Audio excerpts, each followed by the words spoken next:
দেখতেই পাচ্ছেন একটু কিউট ছানা, বিড়াল ছানা খাচ্ছে খাবার। মজা লাগবে সবার। মিয়াও, খাওয়া হয়েছে? মিশাও।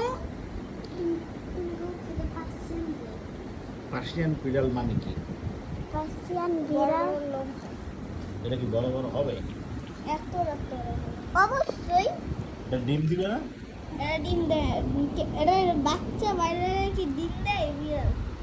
আচ্ছা, এটা কি বিড়াল? মেয়ে বিড়াল না পুরুষ বিড়াল? পুরুষ বিড়াল। এই পুরুষ বিড়াল বাচ্চা হবে না? পুরুষ বিড়াল কি বাচ্চা হয় কোনোদিন? নো, হয় না। তো তুমি কি পুরুষ? হ্যাঁ, আমি পুরুষ। খাইছে রে। কেমন পুরুষ? ছেলে পুরুষ। ছেলে। ছেলে ওই অত ছেলে পুরুষ। তাহলে ছেলে পুরুষ হইলে এইটা ও এখানে পিছনে ঘুরে কেন? কারণ ওই বিড়াল পছন্দ করে। আর তুমি? আমি তো বিড়াল পছন্দ করি। দেখি তো, তুমি নিজে তো একটা বিড়াল। আমি নিজে একটা বিড়াল না। দেখো না, বিড়াল খায়। বিড়ালের খাওয়া শেষ হয়ে গেছে। বিড়াল এখন আরেকটুখানি আছে বাবু। ছাড়ো ছাড়ো ছাড়ো।